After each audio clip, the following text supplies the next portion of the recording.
Welcome back to Rebirth Rereads, and you are hearing from your flu-ridden host.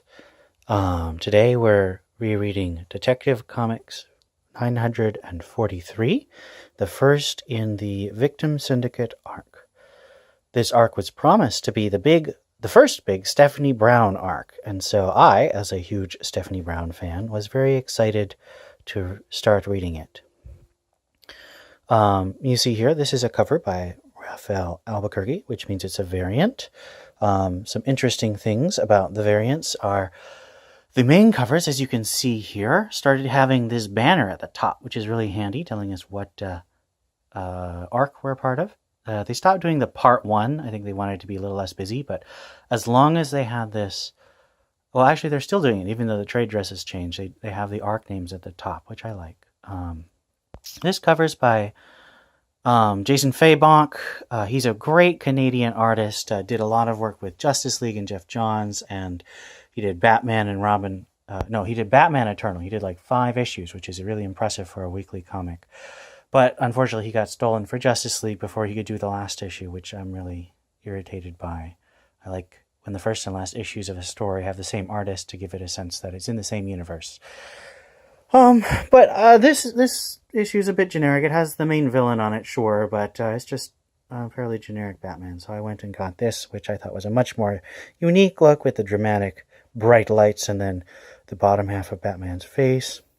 This question is stupid. Who is the first victim? Because it's been a year and they still haven't answered that question. The creative team for this is James Tynion IV, back on full writing duties after just doing plotting with Steve Orlando on Night of the Monster Men. Alvaro Martinez, the second string artist. That's not true. He's the second order rotation artist, whereas Barrows is the first order rotation artist. So Barrows does a lot more design work, but this time Martinez leads off the arc. And actually, there were 6 artists on this arc. There are 5 issues. The first and last issues were by Martinez. The second and fourth issues were by Barrows, and the third issue had 2 fill-in artists, Al Barrenuevo and Carmen Carnero, who both are important because both of them go on to do filler issues elsewhere in the book, and they're both good. Martinez is my favorite working artist, and I'm really tempted to start buying Justice League Dark, also written by Tynion, but he's doing the art on that, and I think his work is just phenomenal, so I'm tempted to start buying that. The main thrust of this issue is that a mysterious group of villains calling themselves the Victim Syndicate attack Wayne Enterprises with really nasty superpowers. One of them can make everyone silent, and the other one can... there's 5 of them, and another one can make people basically die hideously of poison at distance. So he's a distance toxin projector.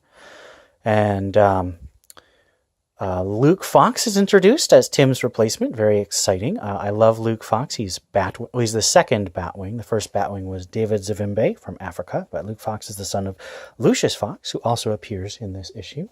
Stephanie is devastated by the grief of losing Tim in this issue, so that's her main action, is being very sad about that. Our art highlight today is going to be sort of a side issue. It's setting something up for the future. You have Cass and Basil, Clayface, practicing in the mudroom. And Basil tells the mudroom, "Hit me with the biggest, baddest villain you got." And it shows him himself. And he's devastated by this.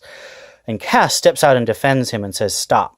And Basil is very sad about the idea that the computer thinks that he's the worst villain ever.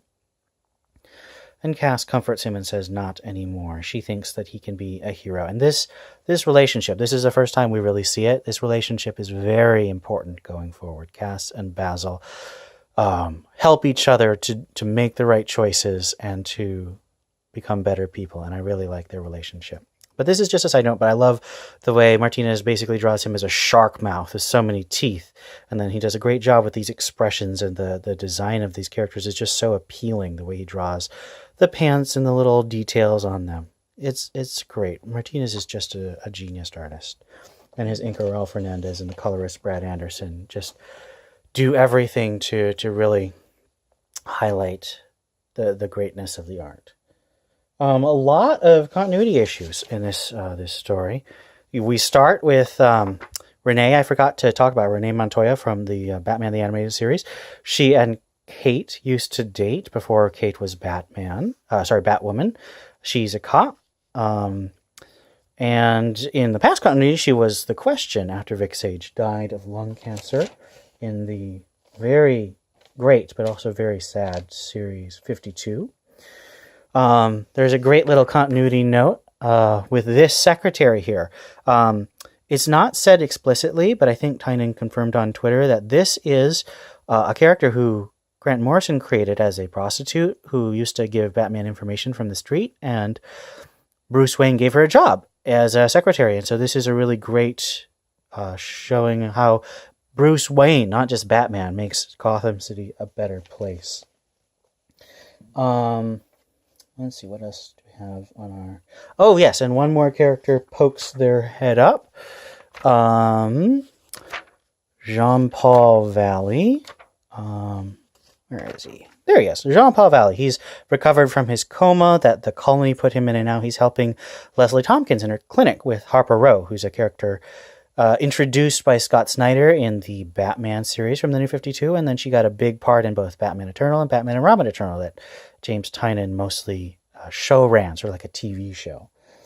She used to be a superhero named Bluebird, but she decided to stop and become an engineer, and so she's helping Leslie in the hospital. And I love the fact that Leslie, who was such a huge part of the post-crisis continuity, she was a doctor who knew the Waynes, and the Wayne's death turned her into a pacifist, and she's really against Batman. Not Batman, she's against violence, which means she's against Batman's methods, but she loves him because she knew him as a boy, and she knows that he's Batman. And so she's really torn between her pacifism and her love of Bruce and her belief that Bruce is trying to do his best. So I love that character and that conflict. Unfortunately, Leslie hasn't really gotten any great stories since she started in the New 52. But I like the way Tynion uses her. I just wish she got a bit more development, a bit more internal conflict, where she just serves as a voice of...